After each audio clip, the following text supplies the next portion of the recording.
My name is John Connolly. I am the director of the Atkinson Gallery at Santa Barbara City College, and I am very happy to see how many of you have joined us today for our artist talk with Amanda Ross Ho. Hi. Before we begin, I just wanted to review a few details regarding today's discussion. We anticipate today's talk will be about 45 to 50 minutes with a short Q&A period at the end. You are all being muted as you enter the Zoom room, but please submit your questions for the artist via the chat button at the bottom of your screen at any time during the talk. And at the end of Amanda's presentation, we will be putting them together and sharing those questions with her. Just as a reminder, a recording of this conversation will be made available on our Atkinson Gallery website and our YouTube channel for those who are unable to attend live today. We would like to thank Santa Barbara City College Foundation for their ongoing support of the gallery's programs and activities, and for use of their Zoom software to present and document today's lecture. So without further delay, let me introduce our guest today, Amanda Ross Ho. She lives and works in Los Angeles and holds a BFA from the School of the Art Institute of Chicago and an MFA from the University of Southern California. She has exhibited widely, both nationally and internationally. Her work draws from a broad hierarchy of structures, mapping connectivity with the overlapping ecologies of personal and collective phenomena. Her evolving personal language combines forensic and theatrical gestures, diagramming the reflective relationships between production, presentation, and the social contracts of viewership. She is also an associate professor of sculpture at the University of California, Irvine, and her work was recently on view in Santa Barbara at SBCC in part 2 of our spring 2020 group exhibition, 11 Figures in 2 Parts. Please join me in welcoming Amanda Ross Ho. Hi, everyone. Thank you so much for having me. And thank you, John. I appreciate you putting this all together. And I think we had originally planned this talk for way earlier. Of course, world events have prevented us from making that happen. So it's really a pleasure to finally be talking to all of you guys. I'm going to jump right in because I brought way too many images, as I always do, and I'm going to move pretty quickly through them. And 45 minutes is always a challenge for me, so I will do my best, so bear with me. Can you guys see that image? Okay, great.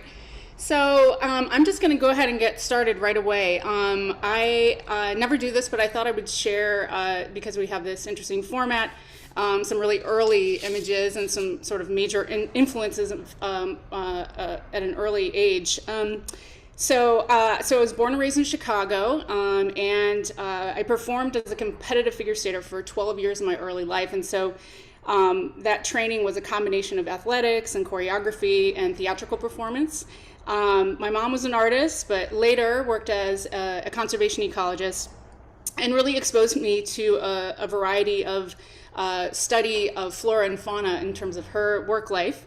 And so on the left here in these images, I am dressed as the Rat King in an on-ice production of The Nutcracker. And then on the right side, you're looking at me attempting home taxidermy, in which I am trying to stuff a bird that my cat killed and left on my doorstep. And I thought this was an interesting way to start the talk because this combines, these kind of images sort of combine my overall aesthetic or my sensibility, which really combines theater, athletics, anatomy, and forensics.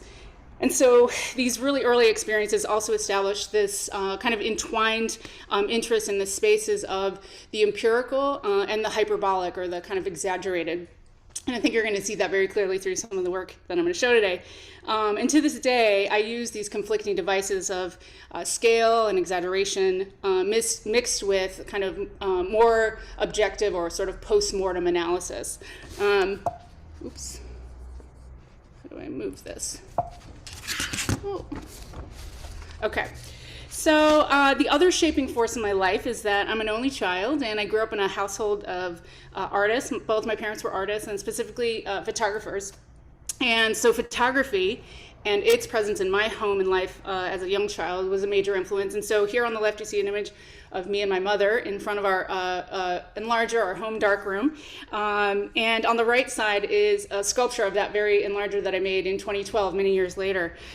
So photography established this way of looking at everything as pictorial subject, and also created this condition of constant mediation in my early childhood. So literally, I'm the most documented child of all time. Everything sort of happened through the camera, and everything became this potential for an image. This also made me think about my own gaze as an apparatus, which is something I continue to think about as an artist to this day. And even though I primarily work in sculpture, all of my work really kind of comes out of this idea of image making. And that's something I'd be interested in getting into, talking to you all about a little bit more later. So with that foundation, my work is really concerned with the ecology of understanding. And I work with through sort of a method of close observation. And it's really about, for me, trying to identify and maybe embodying the connective tissue between personal and more eternal conditions.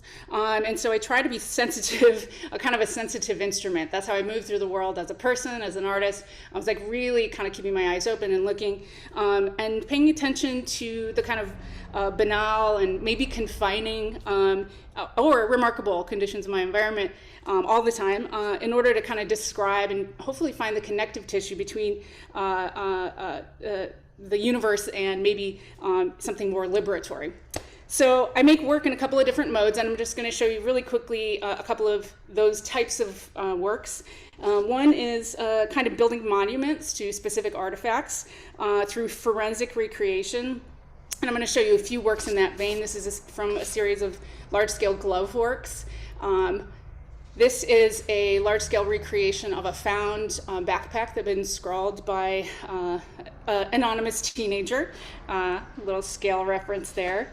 And I'm not going to talk about these pieces at length because I'm going to kind of mostly discuss some longer form projects that I really want to talk about that are most recent. This is from 2013. This is a large-scale earring work. It's milled aluminum gold plate, silver plate. This is from a found earring. It's about 48 inches tall, about 50 inches. And then another mode for me is building installation work. And so this is an image from the 2008 Whitney Biennial where I began kind of this long-term practice of building these kind of installational tableaus that combine images, objects, paintings, various different types of architectural interventions to kind of create these tableaus or vignettes, kind of taxonomical, and also these sort of imagined ecologies of things communicating to one another. And I'm going to zip through a couple of images that kind of fit that model or mode. And again, I know it's frustrating. It's like, I wish I could tell you every single thing about every single image here, but as time goes on, it's impossible to show the work in its entirety, so I have to make some edits. Another mode that I work in is working in the public sphere, so I make things public art. This is the MCA Chicago 2013, where I made this large-scale outdoor sculpture that was based on a series of found photographs from an archival how-to kind of manual from the early 80s. And then the last mode that I wanted to kind of describe, and it's the thing that I'm going to describe most today, is the work that I make that is kind of engaged performatively, in which I enter into these kind of labor or time-based relationships with intimacy, with form, and with the anatomy of form. And again, this is the work that I'm going to mostly focus on today. So I'm going to kind of go off book here and just start describing this particular work. This is actually something I made in graduate school at the University of Southern California in 2004. And I'm not going to stay on this image too long, but just to kind of set the tone for some more recent work, because this is kind of the beginning of a particular kind of working. So what you're looking at is an image of my studio from that time in which I kind of embarked upon making this non-objective kind of painted surface with not really a plan. And very quickly I became totally uninterested in the painting and became very interested in the way that the objects at the bottom of the painting were interacting with the image. And so I shot this photograph Shortly thereafter, I took the painting down, kind of thinking that might be the end of the transaction. And I realized that the painting had left this beautiful imprint on the sheetrock of the studio. And so I pulled, or I actually cut the wall out of the space and presented it this way. So what you're looking at is that photo I just showed you. I presented as a light box image.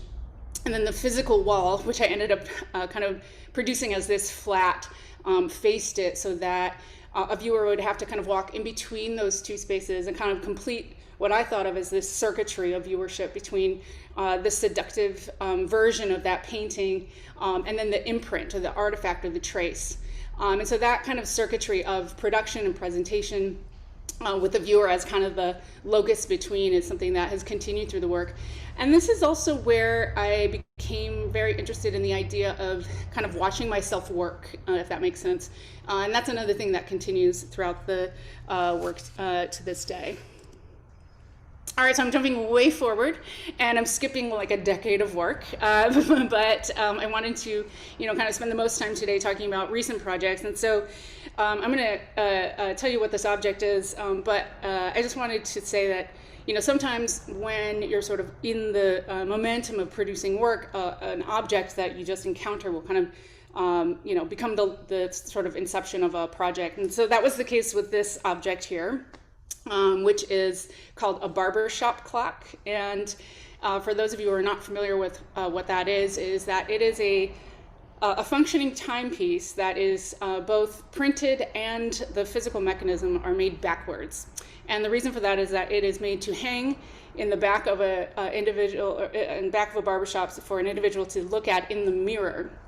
And I became completely smitten with this object because it embodied some things that I was really interested in, which had to do in many ways with the idea of time moving forward and backwards at the same time. So in other words, it tells the correct time, but the whole mechanism is inverted.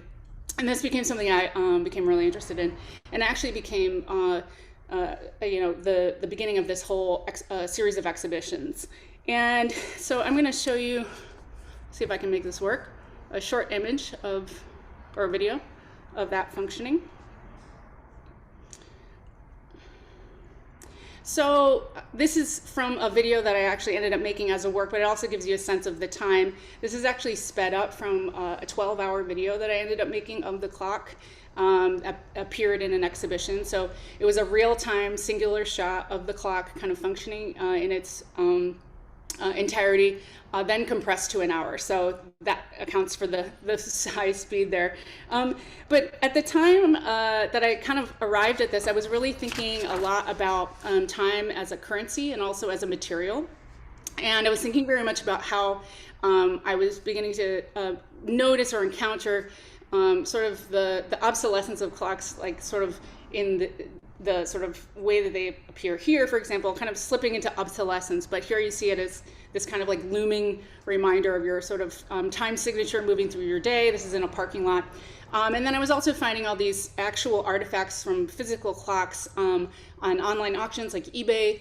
And I was getting very interested in like looking at the clock as this material thing.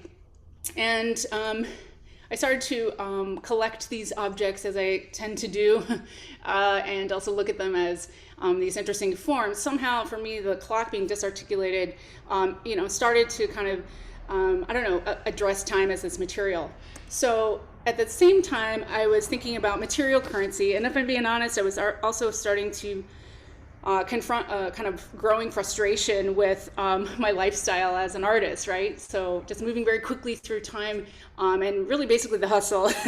I had been making and showing work at this time for over 10 years, and the velocity and the kind of speed and the momentum was starting to feel in sort of the high production pace in order to support myself and keep this high production model of making work was starting to feel sort of emotionally and financially kind of stressful. So to be honest, there was like a reality to this, but I was also thinking about these things as kind of conceptual conceits. So what this is actually kind of just a source image that I collected, and I was thinking about the inverted pocket as an interesting object. And somehow those two things started to flow together. The idea of the clock and the idea of the pants pocket. So I was thinking about time and currency. And so what I ended up doing was making a pattern for a large scale pair of pants that kind of followed that contour. So on the right side, you see the sort of normal human sized pair of pants. And then on the left side is a large scale pair. So they're about 7.5 feet tall, where I really exaggerated the actual pocket and created this kind of like extra sort of flaccid, empty kind of, extra kind of hilariously exaggerated symbol of bankruptcy, right? Symbol of vacancy or symbol of emptiness.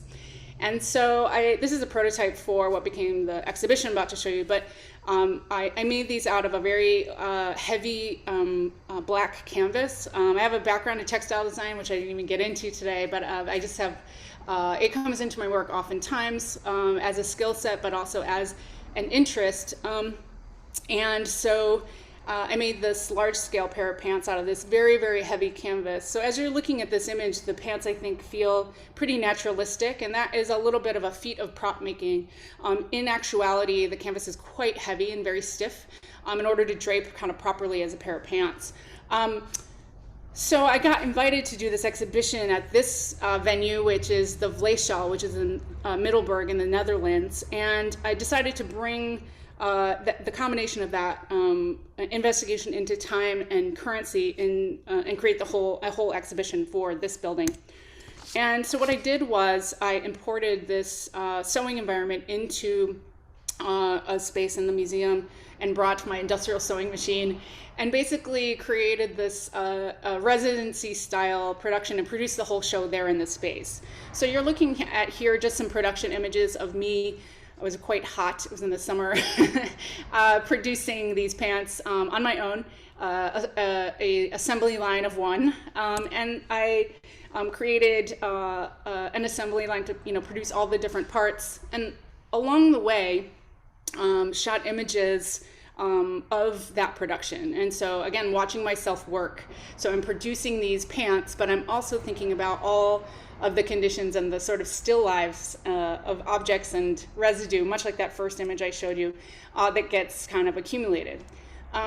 So I shot many, many photos, and these are images that are quite, they're taken to create a document, but they're also taken to kind of appropriate from later.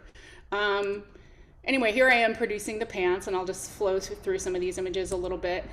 And you can kind of get a sense of the chaos that happens in a sort of frenzied environment of trying to produce something in a short amount of time. So bringing in this influence of that sort of athletic kind of sensibility where I've set forth this kind of unreasonable amount of work in a short amount of time to kind of accomplish. I had about a month to do it, which sounds like a lot of time, but it really isn't for how gigantic these are and how much detail goes into them. They're kind of finely tailored, and I taught myself to do it, and it took quite a long time to produce them. But you can kind of see the images of the production are also quite striking. And so at the end of the work period, here's all my trash in the bottom. This is one of the pairs. You can get a sense of the scale, someone's feet poking out there at the bottom of the pants, holding them up to stage them in the space. And this is the exhibition. So what we did was we produced these 3 tables that are topped with mirror. And the idea there was to sort of reinvert the clock back to a right reading clock in sort of a conceptual way. And then the 12 pairs of pants, which loosely refer to the hours, sort of flank the sides. This space is quite remarkable, as you can tell. It's this former meat market. It had been a city hall. It's kind of this late Gothic, looks like a church, obviously. And so I wanted to make something that felt very reverent and kind of like almost like ritualistic feeling. And so the clock video that I showed you in the beginning is projected down at the end, kind of looming over everything and kind of creating this anxious condition of these things being made kind of in a hurry. What's actually on the tabletops is like these theatrical arrangements of the residue of the production. So it's not exactly the mess that was left, like the first project I showed you from grad school. in this case, I'm interested in creating this like theatrical version of that. So you see things like, I'm just kind of zooming you through the space a little bit. Oh, and here's a view from the other side. It's hard to tell too, but that second hand is quite red. So is it sort of the only moment of color, which will kind of come up again. Also, this black and white floor had this like kind of amazing MC Escher vibe. But you can see on the tabletops, there's an incredible kind of like contrived nature. Like everything feels like almost like high retail. It's arranged really self-consciously. And I wanted there to be this kind of weird in between, as far as like it feeling like the leftovers of the production, but also being very, very self-conscious. And I'll show you a few details. One thing that's kind of interesting is in order to pull this off, I needed to make a bunch of pairs of pants also in progress. So I had to accelerate certain aspects. So this is like 12 more pairs that are only partially pinned to sort of have this production in progress as part of the tableau. And in this space, it's interesting because the mirror reflects the remarkable kind of ceiling of this space and actually created this projection up there too, which was a really nice feature. This is actually a group of clock hands. So there are a lot of details kind of built into the surface of the table. This is a tiny sneaker, which I'll explain in a second. Pins from the actual production, the gloves that I wore. I'm very interested in bringing those things in. I'm a sneaker wearer, and I noticed that I had worn these kind of black and white Nikes kind of chronically, and I started to think that it would be interesting to bring this in. So I found these tiny pairs that are actually made for babies. They're really, really little, you can see. It's like an infant. And I accelerated this like studio residue all over them to kind of create this humorous idea of a strange time signature. The loose idea being that the wearer of these shoes would not be kind of old enough in order to build up that kind of work experience, right? But also the large real pairs were in the room. So there are all these little callbacks in the installation that you're able to kind of draw connections to, hopefully. And then I took that exhibition and actually traveled it. And so this was an interesting experience for me because I had never done that before, where I showed the same show more than once. And so this is at the Bonner Kunstverein. This is in Bonn, Germany. And this is January 2017. And in this space, which is a very different kind of exhibition space, very German, kind of like white cube, I made 12 more pairs of pants in the interim between the first show and the second show, and created this kind of installation that circumnavigated the whole space. So I'll just show you a few images from that. This also became a forensic exercise because I recreated the tabletops exactly and worked off of continuity images. And in this version, I showed the video in a projection space, which was a different kind of interesting experience. And then in this version, I decided to bring in the red of that second hand, and I made this additional pair of red pants, which is what you see there. And I was really thinking about the works kind of functioning as this pacing device that kind of had you kind of turning the whole space into a clock, basically. I'll just show you a few more images from that. It was also really interesting to think about work being seen more than once, which is not something I typically do. And I accumulated some additional, every time the show would accumulate a couple of additional changes, which is just something that was interesting for me as, somebody who kind of builds installations on site, to return to something and kind of add to it in multiple iterations was somehow related to the idea of this kind of time as subject also. There was another way in which it functioned. A couple of little details that you maybe didn't see in the first version. So one of the things that I was really interested in was creating, a tableau that had a lot of seduction in it, but also integrating these really small details that would be a little bit function like non sequiturs, or also be a little bit more jarring. And so throughout the presentation, there are these 3D printed silverfish. If you're not familiar with a silverfish is like a little insect that you find in the back of your drawer, or maybe in the corner of your home. They're typically like these little kind of gross little, they sort of a signifier of neglect, right? You find them in little dusty corners. But for some reason, I actually just saw one in my house and decided to research them, and became very interested in how old these creatures were. They're like a prehistoric kind of really long. They're very, they've existed forever, and so I thought it would be interesting to integrate them. And so they actually crawl around the tabletops, in and out of the pockets and various places. These ones are 3D printed out of plastic. This one is like a stainless steel, and they're different, made out of different materials. And then I showed the show one more place. This is at the Tramway in Glasgow. Very different space. In this one, we kind of put all the pants to one side. They became this kind of chorus line, and just a very different kind of reception. So thinking about being architecturally sensitive is another thing that I was interested in.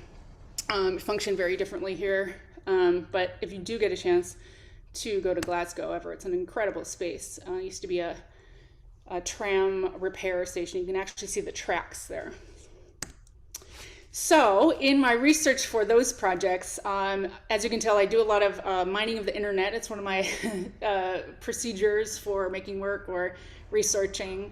And I think I'm always interested in eBay because I'm interested in ways that people kind of, or what people discard, how people kind of present three-dimensional information through images. There's a lot of different reasons I get attracted to eBay, but one of the things I discovered along my kind of clock mining was these paper clock dials. And this actually is just a series of 5 different variations that I found. Someone was selling like a stack of 100. And what these actually are is they're paper dials that you would place into a clock mechanism. As you can see, the hands are not there. And then the rest of the clock anatomy would be kind of added to create the full functioning timepiece. I intuitively bought these. I thought they were beautiful, but I also had this idea that as pieces of paper, it would be an interesting stage to perform something on, and I wasn't sure what. So I ended up just getting them and bringing them with me. This is actually back in that Netherlands presentation, so there's a little quantum leap there, but they did overlap. And in all these travels I just described, I brought these clocks with me, and they became this place that I would just allow my activity to aggregate. So this is actually in the Airbnb when I was making that Netherlands show, so I'm sort of simultaneously making something else without a real plan, right? Like I used it as a place to make notes or drink my coffee, have a glass of wine, whatever it was, and various things would kind of accumulate on the surfaces. One thing I made sure to do was just rotate them around so that they were recording different time periods.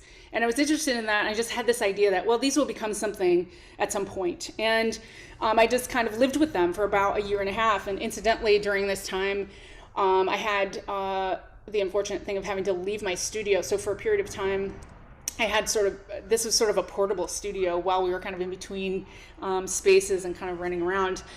So as you can see, I'm a note taker. I'm somebody who jots things down, whether it's overhearing some text or making a laundry list or actually making a drawing for an exhibition or an artwork or whatever it is. And I always have this kind of matter coming out of my hands.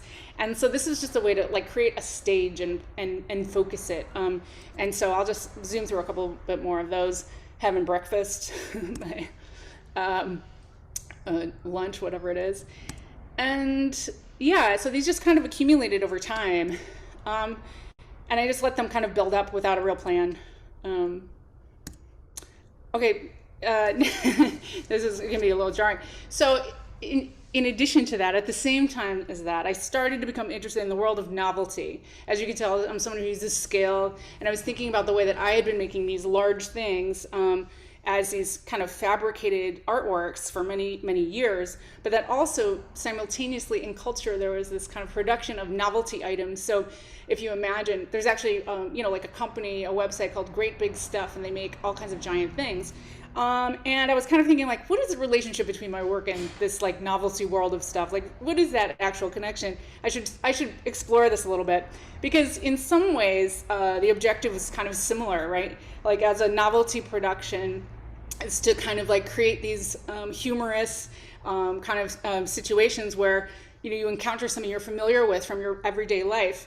And I was really kind of questioning, like, okay, what am I doing differently than that? Like, what is actually the comparison? But I also realized that they were also ready-mades, as it were, and that was also an interesting kind of loop. So I began to like find these other large things from the world of culture that were not my own giant things, large coffee cup, right, and started getting interested in this kind of world. Also small stuff. I also became interested in that at this time.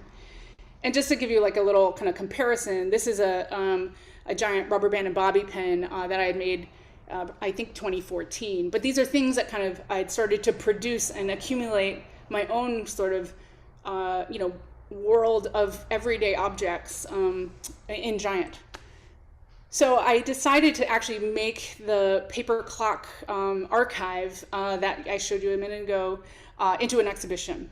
And I had this whole huge stack, and I thought, okay, this is actually source material for this entire kind of project. And I realized I wasn't interested in the paper versions themselves as these original articles.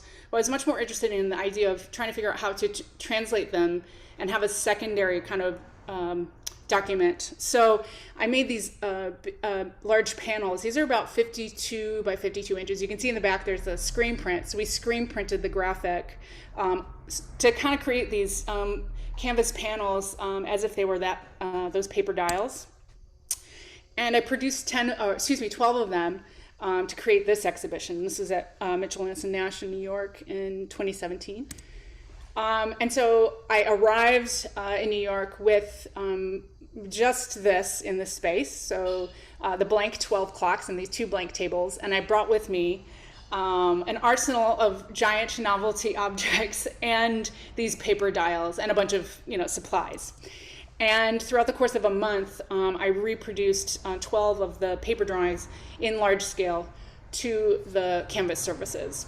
And really this became yet another kind of athletic activity, right? So the idea being, but in more of a meta way, where I'm literally working within the arena of a timepiece, something to measure time. I am racing to kind of figure out how to compress a year's worth of time, in some cases that was embedded into the surfaces of these papers, into these quickly made paintings that were forensically, I was literally making them one-to-one. And so the reason for the tables was to also accumulate all the residue from that. So I'm kind of premeditating my own working process, watching myself work, and allowing that space to intentionally accumulate that. I found these large-scale crystal wine glasses. Actually, I have one behind me in my studio. And I used the bottom of the glass as a scale reference to create 2-scale wine rings all over the paintings. And that was just a decision that I made there. And over the course of the month, you can see that I kind of trashed the gallery and, kind of allowed all of that residue to really sort of build up all over the space. And I'm just going to kind of go through some of the production images. So this is literally while I'm making them. And to pull this off, I really had to do this kind of crazy quantum leap where I worked like kind of ludicrous hours, like 14 hours a day. Because it was impossible. There was so much to do. It was really important to me that also it be my hand. So I'm the only one in here. It wasn't like I had a team of assistants or anything. That it was a one-to-one, that it be my hand retracing my own steps, which the masochism of that is something I will address maybe at the end, because it's something I'm thinking about a little bit more. And you can tell too, there's a bit of a diaristic, almost like confessional aspect to these, because many times there's like some sensitive information in the surfaces. But it was actual wine, just to say, that was on the surfaces, and coffee. So when I could recreate an actual mark, I did through the material that it actually was. I didn't really simulate coffee or wine. Anyhow, so along the period of production, much like the first project I showed you, or the pants project, I took many photos, right? And and really kind of paid attention to how things gathered together and how things naturally kind of fell together. And it was important to me that those interactions be choreographed and not be naturalistic, because I wanted it to be the secondary kind of effect. So in the background here, you can see this kind of collection of large scale things that I brought with me, which, by the way, are all in different scales to one another. There's no sense to the actual scaling. What I'm doing here with this image, just to give you a sense of it, is I'm holding an actual pair of scissors, but behind there it is foreshortened is a large pair of scissors that are used to cut ceremonial ribbons. They call them ceremonial scissors. And I'm kind of holding it in just enough of a illusion to kind of create a scale reference there. Like I said, I can trash a room and very easily. This is where the only child comes in, of sort of having spaces all to myself and kind of creating my own world inside of them. And this is the final installation. So once the paintings were completed, I actually took everything off the tables and then re-choreographed how all of the things interacted on the tabletops, and the tables remained in the space. I should also mention that I brought older artworks in. So many of those rubber bands that I showed you earlier, that X-Acto blade that's on the floor is something I made. And I wanted there to be a real confused provenance between the things that I myself had produced and that the novelty world had produced. And I was really trying to create this confusion in terms of being able to read this space, right? Like nothing was in scale with one another. And there was a real kind of disjointed kind of aspect, hopefully. And each of the paintings, while they circumnavigated this space, I also integrated sort of objects into them. So you can see that one had, like a rope, and some other objects kind of became integrated in. Those are more large rubber bands.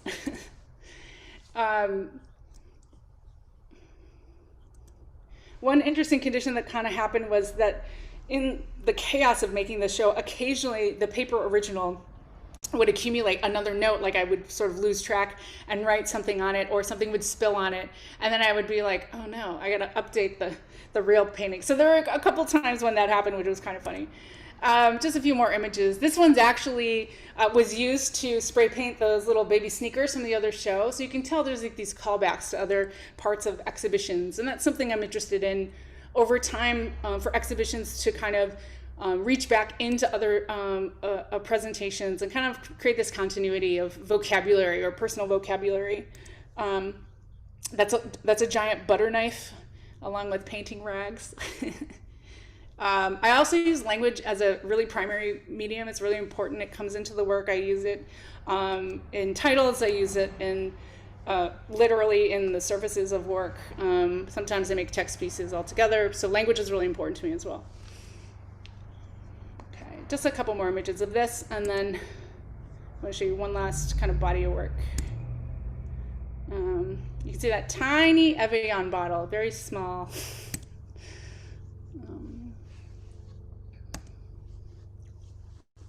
That's a giant quarter in a miniature coffee cup.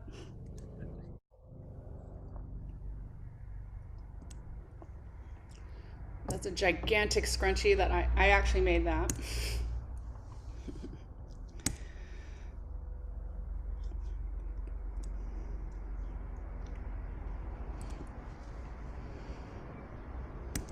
Amanda, one of the questions that came in, I love the discussion about the difference between novelty and your investigation of scale. Mm-hmm. And one of the questions that came in the chat was about this word athleticism that you use. Like, how do you express athleticism in your work? Mm-hmm. Yeah, so that's a really good question, and something I think about a lot. And so in this case is a perfect example of the idea of, in this case, of setting this kind of really specific task. So rather than kind of creating an open field to produce something that has a sort of a non-determined outcome, for me, kind of setting forth these really particular kind of challenges of like completing something in a certain amount of time, or translating a particular number of things within this window, is related for me in terms of the way that I used to train as an athlete, in which I would create repetition and choreography combined with sort of pushing your body to extremes. So imagining these kind of unreasonable amounts of time when we would train for our ice skating competitions or our ice shows. We would spend vast amounts of time on the ice that sort of a normal person would not really do. It was a really kind of extreme situation where it was about kind of creating this like muscle memory, but also pushing yourself and pushing your body to do these things that are kind of remarkable and that the body's really not designed to do, right? And so I think there's this like extreme sports kind of aspect to some of my work that I'm now examining and kind of thinking about and maybe becoming even more critical of, which kind of leads to this a little bit.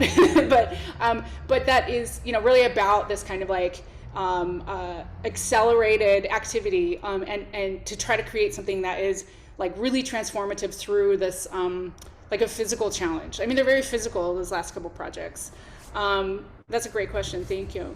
So I'll just show you one more body of work and then I'm happy to answer questions.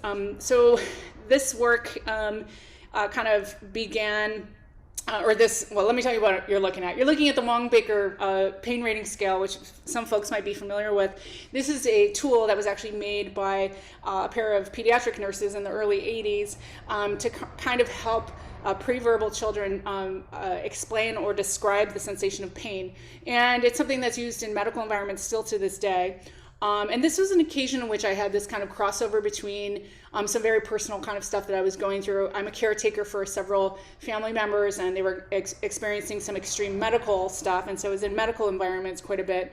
But this is also kind of like, as we were like really easing into the Trump administration and then also many world events kind of a lot of different world events that were kind of colliding. And so I was watching this kind of intersection between this kind of collective grief that was kind of starting to be very palpable, and then my own kind of personal navigation of that. And I became interested in these pain scales, and I'll explain a little bit. So for those of you who aren't familiar with this scale, like I said, it actually begat several different proprietary versions. And so this is kind of an amalgamation of ones that I found on the internet. There's many of them. I found like over 50 different versions in which people kind of describe pain through obviously a facial graphic, a numerical scale, and then a verbal description. And what I did was I started investigating these. I was really interested in this idea that the object would be something that you would sort of it had this kind of confusing directional to me that I'm still really fascinated with, in which the subject of pain needed to kind of identify in another subject in order to communicate. And for me, there was something in that had to do with the way that art works, right? But I also was interested in the sort of the tragicomic kind of nature of the extreme end. And so what I did was I took the far end of that graphic of several different scales. And by the way, these predate the emoji, so obviously it's something that is an association when you look at them, but this comes before the emoji's invention, which happened about a decade later. But as you can see, some of these scales, the illustrative variation was very striking, and also they started to the language started to evolve into these very different things, and so you have variations that are more specifically for someone pre-verbal, or they may be a specific cultural particular languages, particular things like this. And so I started to get really interested in this language, and I decided to make this exhibition. So I took the first 12 that I found and took the extreme end, so the Hurts Worst, which was the title of the series, and recreated all 12 of them as these, well, you'll see in a sec. First, this is for an exhibition in Glasgow at a gallery called Mary Mary. I made these text pieces, and these were pulling the text description. So I kind of just took this scale and disarticulated it, right? So made these really kind of flat, dry text works of the language from these paintings. And then in this exhibition, I also took the numerical scale. Sorry, you have to see these first. Put these in order. But but they become this like really extreme. But here you are walking, you sort of enter in the exhibition, you see the text paintings first, and then you walk down the hall and you see this series of tens. These are made out of fabric, and they are all from the different scales, so they have a different font, different kind of like font weight, things like that. And they're reproduced in various kind of fabrics with the threads kind of hanging and all. And this is the first exhibition of these, and I actually ended up doing 3 different shows of these.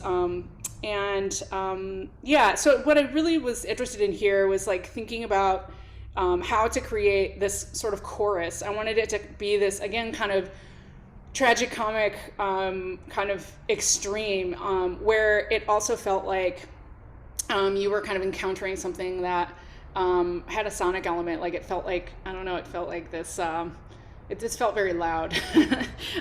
But these are all made by textiles, so I projected them and produced them as textile works. And for me, it was really about creating this like material transformation from the graphic image to something really, really tactile and physical and also individual. So I made these by hand, again, just completely kind of wrangling the materials on my own. And the sort of anxiety of them, I think you can tell is like built into the production of them.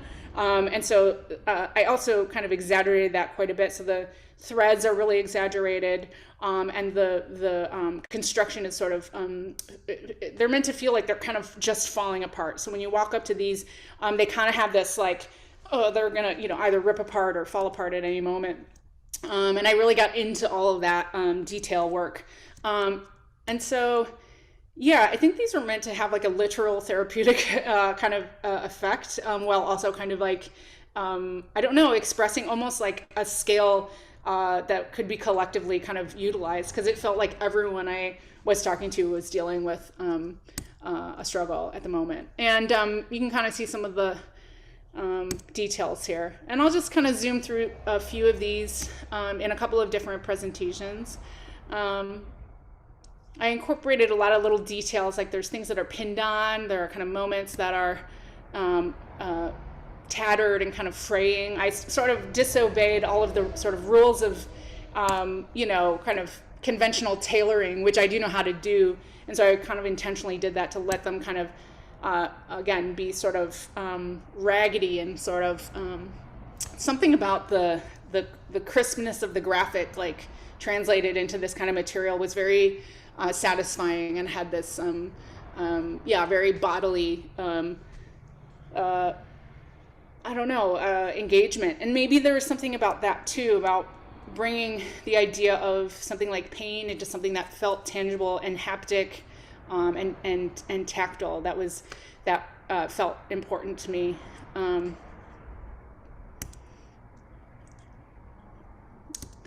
just show you a few more.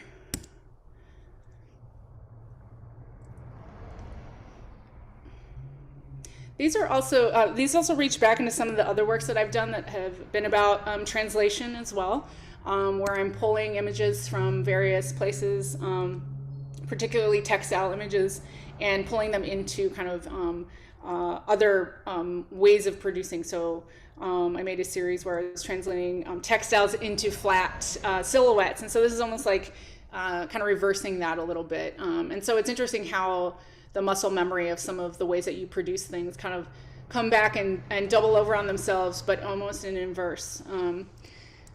And I'll just show you this. This is the Ljubljana Biennial. This is Slovenia, which is a graphic design biennial that was curated by Slavs and Tatars, which is a collective that's based out of Berlin. And they did, the graphic design biennial is an old biennial that's, it's like older than the Venice Biennial. They've been doing it forever. And so the theme of their version was satire. And so these kind of fit very well into that schema. And so I made a set of new ones of these. The sculptures are not mine. That's Dozy Cano, who's a great artist out of Portugal, but the faces are mine. And I'll just show you those quick.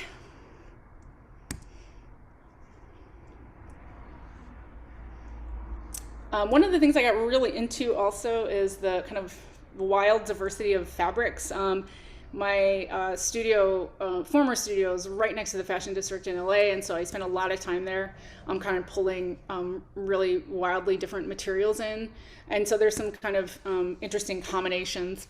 And then this last pair is the pair that actually appeared right there in Santa Barbara, and I just wanted to make sure not to forget to mention them. And I realized I didn't really bring the installation shots. These are from the studio, so sorry about that. I think I have one.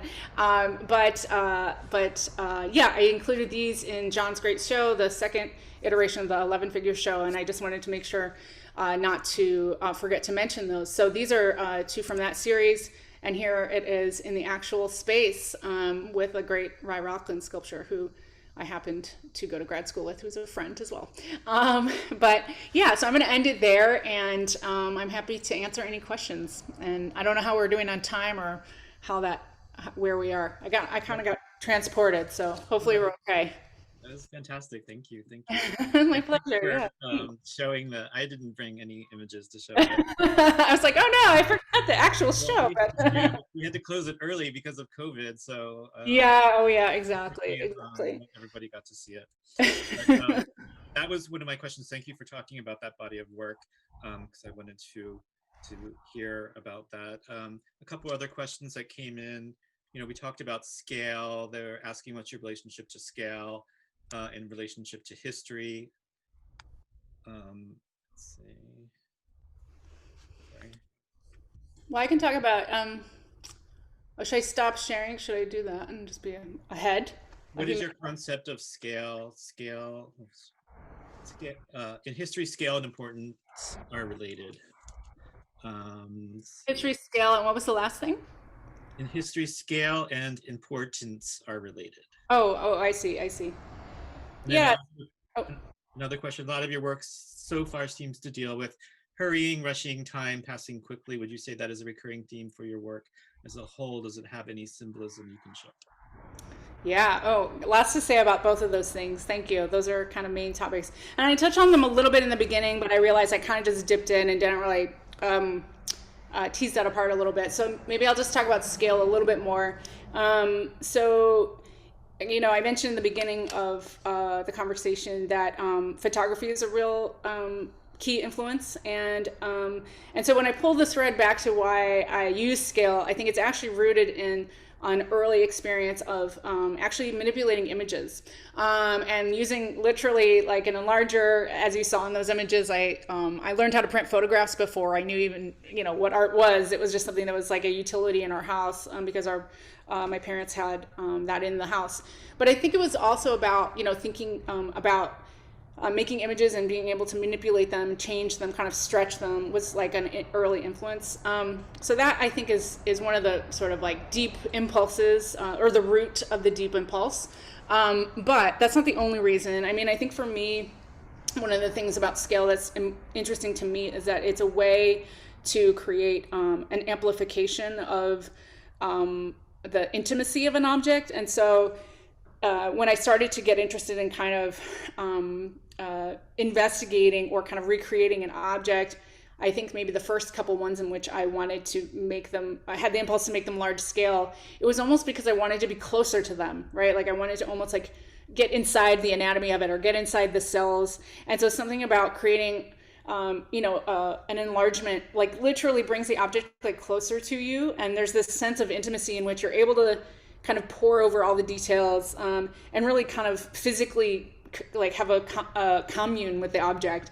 I almost think about it as like a really close-up photograph or like looking through a microscope, like the thing becomes more present to you. So even if the thing is not, so for me, it's almost about the scale becomes like a proximity issue. It becomes like about a way of seeing a thing and your distance from the thing, if that makes sense. So for me, it's really about intimacy. It becomes like a way to become close with something, and I think that's why I mentioned the anatomy reference too. I mean, it was sort of a joke to like flex about being doing taxidermy as a young kid, which is weird because I was a weird kid, but also that impulse to kind of like take the body apart of that bird is like exactly why I chose to show that image, because it's about like really wanting to understand like how something works, like what's on the inside, like what is it made of? Like, how does it fit together? Like, how does the skeleton work? You know, like getting, and that can be something that you do with an inanimate object, or it doesn't have to be a physical body, right? Like, so, you know, recreating whatever it is, whether it's that backpack or a glove, where I have to be so close to kind of figuring out exactly how to recreate it, is this way to give myself like a lens to look at something with absolute kind of like really studying it, right? So yeah, so that's scale. As far as rushing and being busy, yeah, that's just a true thing, right? Like I think it's I mean, the work I showed you in particular was like responding to a moment of that, so it was especially that the case there.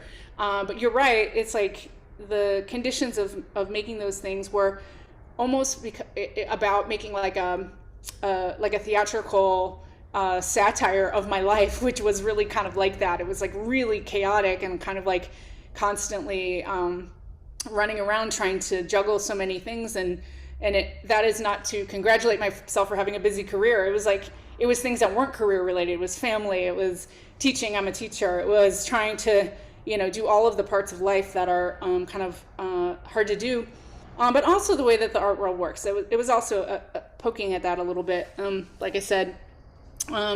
So yeah, I mean, that someone asked, or you asked if it was kind of a theme. It's definitely a theme for me to sort of heat seek what is urgent, you know, so, and to kind of like try to take apart what that's about, like, why is this so urgent? You know, like, or to follow the urgent thing. And I use urgency as a material. So I think for that reason, you know, inevitably it becomes like a little bit of about that chase. I also think because so much of what I do is about like a reflexive mediating of what I'm doing, that it's almost like chasing your own tail. Like you have to, in order to catch it, you know, you sort of have to be fast, right?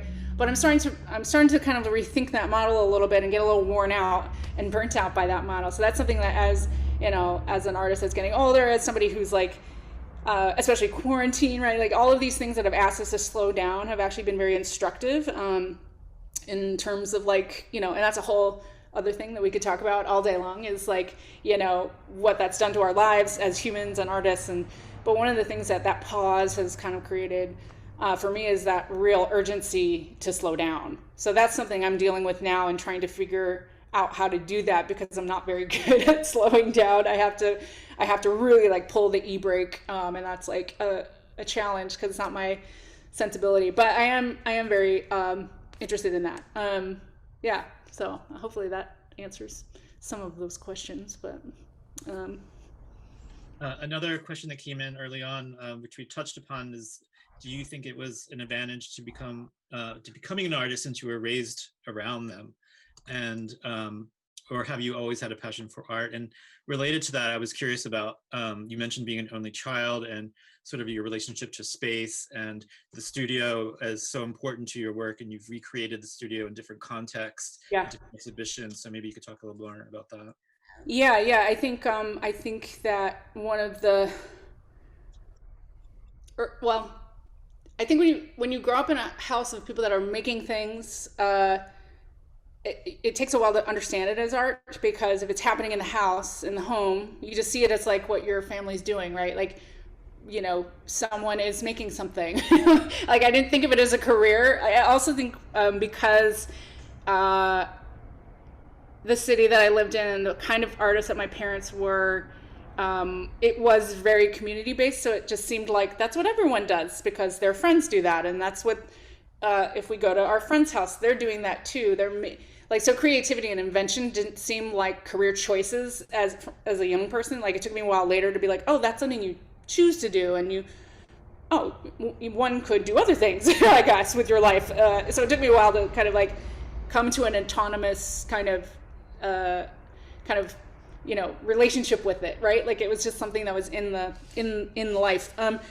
But also that like deep psychic thing of being an only child and being alone in a room and being like, I'm gonna invent my experience in here, I spent long hours like inventing stuff in rooms as a little person, and I think that is like that's my deeply psychic, like happy place, to like be in this, like be alone in a room with my investigation of what's in the space, and really just looking at the space itself and kind of what's in there in my immediate environment as like an ecosystem, and being like, what does that mean? What is this? What are all these crazy things in here? And then being like, oh, actually there's like this imagined world inside this room, right? So I mean, it's not like I didn't have a social life. I was a kid, I had friends, but there was still this like when your parents are squirreled away in their rooms, sort of there's a culture of that, I guess, that kind of happened because both of them were making their art in other spaces in our house. So yeah, it's a little weird, because I think when you actually had some anxiety about that for a while as a young person, or as like a young artist, sort of questioning my role, like, okay, did I just sort of fall into the family business, or like, is this like a true authentic kind of impulse, or is this kind of habitual because I'm the influence of my family? But yeah, it's both, right? Like it's both. I mean, I never imagined doing anything else, but but I also was obviously completely embedded in this environment, so it's hard to take it apart. I think it's a little bit of both of those things. Yeah. So well, thank you. That was fantastic. And my pleasure. Thank you all for coming. I really appreciate it. I can see a few people's faces. So John had asked me to talk about teaching, and I didn't really do that, but I am teaching at UC Irvine, and so that kind of relationship where everything has to happen on Zoom right now is a little frustrating. So I wish we were in a room kind of engaging with one another, but hopefully at another point we can do that. But I know we've all been spending a lot of time on Zoom. I know how it's going from your perspective, because I'm on the other side of the desk doing the same thing. So, but no, I really appreciate you guys coming, and hopefully I can come up to Santa Barbara again. That was fun last time, and I would love to do it again. So thank you for having me, and I really appreciate it. Yes, we'd love to have you. Thank you. Yay! Awesome. Have a great night, you guys. You too, everybody. Thank Bye. you. Bye. Thanks.